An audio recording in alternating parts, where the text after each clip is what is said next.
TikTok star और BJP नेता और बिग बॉस 14 की पूर्व प्रतियोगी सोनाली फोगाट हत्याकांड की उलझी हुई गुत्थी में अभी गोवा पुलिस को काफी मेहनत करना बाकी है। इस बात की तस्दीक के लिए गोवा पुलिस द्वारा अब तक हिरासत में मौजूद मुलजिमों से की गई पूछताछ काफी है।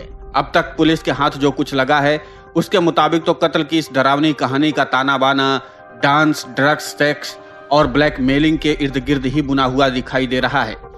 इन तमाम तथ्यों की पुष्टि के लिए गोवा पुलिस द्वारा अब तक की गई तफ्तीश काफी है, जिसके मुताबिक अब तक जो कड़ी से कड़ी इस कत्ल के मामले में जुड़ी हैं, उनके मुताबिक मुख्य आरोपी सुधीर सांगवान और सुखविंदर सिंह अगर किन्हीं विषम परिस्थितियों या फिर कमजोर पड़ताल के चलते कत्ल के आरोप में फंसने से बच भी गए, जिसकी संभावना न के बराबर है, तो गोवा पुलिस गैर इरादतन हत्या और ड्रग्स, ब्लैकमेलिंग, अपहरण के आरोप में हर हाल में इन्हें कानूनन मुजरिम करार दिलवाने में सक्षम होगी। गोवा पुलिस के ही एक आला अफसर की माने तो अभी तक 50 से भी ज्यादा ऐसे सबूत मिल चुके हैं जो हिरासत में मौजूद मुलजिमों को मुजरिम करार दिलवाने में कोर्ट में मदद कर सकते हैं।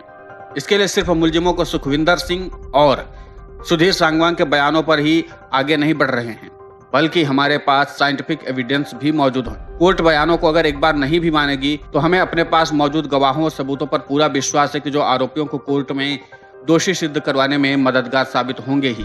अगर इतने ही मजबूत गवाह और सबूत पुलिस के पास है तो फिर अड़चन कहां महसूस कर रही है पुलिस। पूछने पर मामले की जांच से जुड़ी टीम के एक उच्च अधिकारी ने दबी जुबान में इशारा किया, नहीं, अड़चन कहीं नहीं है, बस चूंकि केस में कई स्थान संदिग्ध हैं, इसलिए तफ्तीश लंबी चलने की उम्मीद है। हाँ, रिजल्ट भी मुलजिमों के खिलाफ ही होंगे।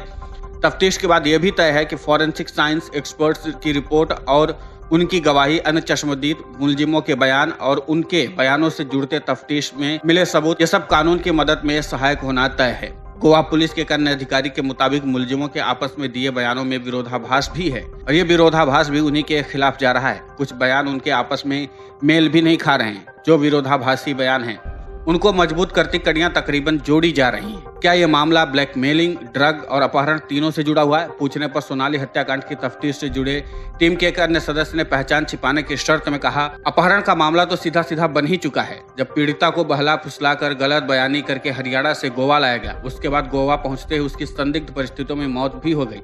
अब तक हुई तफ्तीश में कुछ ऐसा ही निकल कर आता मालूम पड़ रहा है, जो कि मुकदमे को कत्ल की बजाय गैर इरादतन कत्ल यानी कि जो आईपीसी की धारा 302 की बजाय 304 में बदलने की ओर इशारा कर रहा है। पूछने पर गोवा पुलिस के अधिकारी ने कहा, ठोस तरीके से कुछ कह पाना मुश्किल होगा क्योंकि अभी तक पीड़िता सोनाली फोगाट की बिस्तरा रिपोर्ट नहीं आई है। बिस्तरा रिपोर्ट मौत की वजह से साबित करने में सक्षम हो जाएंगे। बिस्तरा रिपोर्ट के अभाव में ही पोस्टमार्टम रिपोर्ट अभी भी इनकम्प्लीट है। बिस्तरा रिपोर्ट के आने में अभी कितना वक्त लगेगा? पूछने पर कहा कि हम लोग लगातार लैब के संपर्क में हैं। रिपोर्ट चूंकि लैब को ही मुहैया करानी, इसलिए हमें यह कह पाना मुश्किल है कि बिस्तरा रिपोर्ट कब तक आएगी। एक सवाल के जवाब में गोवा पुलिस के अफसर ने कहा, यह मुकदमा सिर्फ किसी की संदिग्ध मौत तक की तफ्तीश तक ही सीमित नहीं है, बल्कि गैर कानूनी रूप से इसमें ड्रग्स की भी एंट्री हो चुकी है। ड्रग्स की चोरी छुपे खरीद फरोख्त, उसका इस्तेमाल भी सामने आ चुका है। ड्रग की जांच कराई गई। रिपोर्ट में ड्रग की शुद्धता का अनुपात पता लग चुका है। ये रिपोर्ट आरोपियों को ड्रग्स कानून के तहत सजा कराने के लिए अभी तो काफी लगती है। आगे तो कोर्ट में मुकदमे के ट्रायल के दौरान ही साबित होगा कि गोवा पुलिस इस दावे पर कितनी मजबूत है। दूसरी सबसे अहम बात है कि इसमें हम अकेले ही जांच नहीं कर रहे हैं, बल्कि ड्रग की बात सामने आने के बाद से ड्रग्स डिपार्टमेंट भी जांच में शामिल हो चुका है। उनकी रिपोर्ट भी कोर्ट में बहुत मायने रखेगी, जो कि कानून और पुलिस के लिए मददगार साबित होगी। अब कुल मिलाकर के ये है कि अभी तमाम रिपोर्ट्स भी आनी बाकी है। इस हिसाब से अगर बिस्तरा रिपोर्ट सोनाली फोगाट किया जाती तो जाहिर सी बात है इन आरोपियों पर शिकंजा